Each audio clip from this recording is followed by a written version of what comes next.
The story of Bhanbhagta Gurung in World War II. One man versus 5 bunkers. The true Gurkha legend.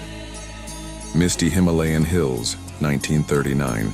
In the quiet hills of Gurkha, Nepal, a land carved by gods and ruled by legends, a boy worked the land with bare hands. He was poor, uneducated, but destiny had plans for him far beyond the rice fields. His name was Bhanbhagta Gurung. He would become a soldier, a hero, and a symbol of the unbreakable spirit of the Gurkhas, from farmer to rifleman. In 1940, as World War II raged across Europe and the Pacific, Britain called upon its most trusted warriors, the Gurkhas of Nepal. Bhanbhagta, like thousands of his countrymen, enlisted in the 3rd Battalion's 2nd Gurkha Rifles. He was just a teenager, barely literate, but he carried a kukri and a fire that could not be taught. I was not a great man. I did not know the world, but I knew duty, and I knew how to fight. In March, the 2nd Gurkha Rifles were tasked with taking Snowdon East, a heavily defended hill near the town of Tamandu. The Japanese were dug in, machine guns, snipers, bunkers, death hid in every leaf. The Battle of Snowdon East, March 5, 1945. Bhanbhagta's platoon was pinned down.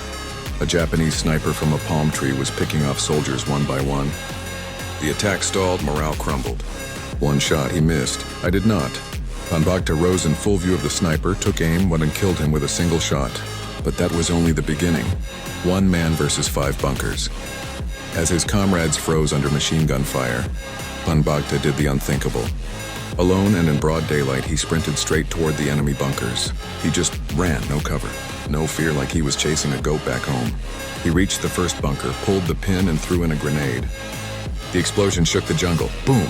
He jumped onto the roof of the 2nd bunker and fired through the slit with his rifle, killing the crew. One by one, he cleared 4 bunkers, using grenades, bullets, and finally his bare hands. The final bunker, the kukri, rises. The 5th and final bunker was still active. Bhanbhagta had no grenades left, no bullets, but he had a weapon older than the war itself. He drew his kukri, the curved blade of his ancestors, and charged the bunker. Bhanbhagta, breathing heavy. I was tired. My ears were ringing, but I could not stop. Not while they were watching. He leapt onto the roof, kicked open the hatch, and killed the last enemy soldier in hand-to-hand combat.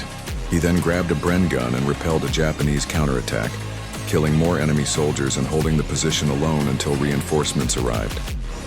The Victoria Cross. When the battle ended, the hill was taken.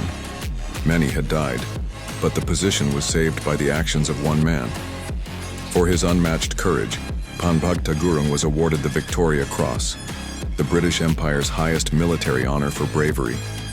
His personal bravery, devotion to duty, and complete disregard for his own safety contributed in no small measure to the success of the operation.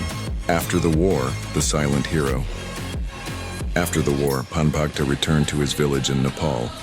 He did not seek fame, he did not boast. He built a small house and raised his family in peace. When asked about his actions, he would simply say, "I did what had to be done." Legacy. Bhanbhagta Gurung died in 2008 at the age of 87. He left behind a story that echoes across generations. In museums and statues and in the silent pride of his people, his legacy lives on. He was not just a Gurkha. He was a storm wrapped in human flesh, a man of earth, fire, and steel. If a man says he is not afraid of dying, he is either lying or a Gurkha. Field Marshal Sam Manekshaw. And among the Gurkha, Bhanbhagta Gurung stood above the rest.